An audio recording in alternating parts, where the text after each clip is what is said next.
if you like thriller and crime movies, The Silence of the Marsh is a movie for you. I'm Siles and this is Brain Mix.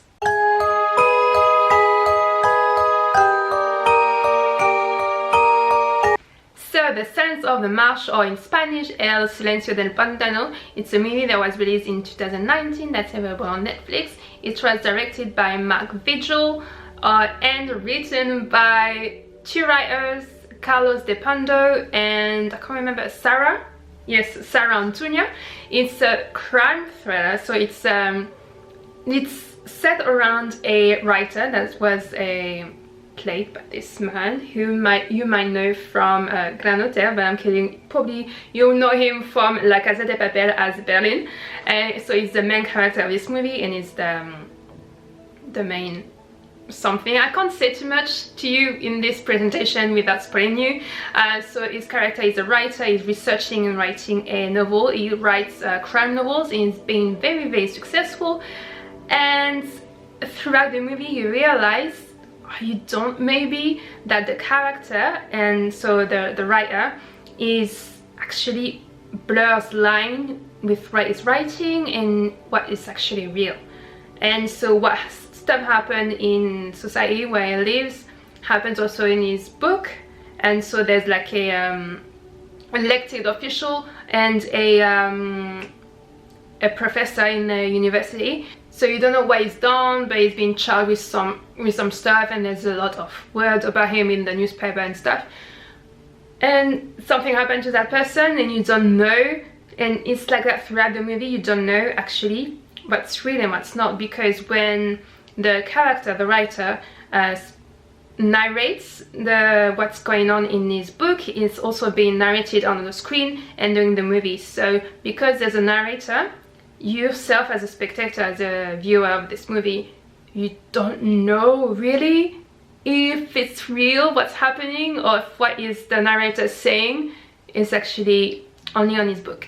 So I'm thinking, yeah, I'm still torn. I've watched it like just a few hours ago and I still don't know what's real and what's not. So in that sense, it's the writer and the director did their job so well. And at first, because the rhythm is like, it's not fast, it's not also like too slow, it's just like cruising, I guess. And so sometimes when movie are cruising a bit like this, I've got a hard time getting into it, but with this one I've got into it very easily. And so what I like about this movie is that because it's dark, the rhythm, it's cruising, but there's a lot of action that gets you into like mode that's like, and quite a few times I was like, yes, you can meme me like this. It's like, oh my god, that's like, wow, how, why, how, what, no. And I was like so intense. There's a lot of also, not only with the colors that's dark, and there's also a bright, I think bright colors, I think maybe to show the spectator what's the darkness of the book, the darkness of real life, and the colors, because to differentiate maybe the reality from fiction. And also with the music was well played and well chosen. It's a very tenseful, ambianceful, that's not a word, type of music. Is very dark. It's like an ambiance that's great. It's really great. And so yeah, there's quite a lot of surprising turns that will keep you on the edge of your seat or on the edge of your bed, as I'm sitting right now. And all the characters, they're all surprisingly full of story and full of tension as well. And the characters are being played by, like I said, one of them, the main one, by Pedro Alonso, and the next one is being played by Nacho Fresnada. It's also one of the main characters whom you might know if you watch the TV series I've mentioned in my previous video right there. And also played by Camila Barrios, José Ángel Herido, Alex Moner, Raúl Prieto, Maite Sandoval, Javier Godino, Luis Zaera, and Miguel Derrida. And so yeah, they're all very great. And actually there's not that much I didn't like about that movie, unless it's just an hour and a half, and I really wanted more.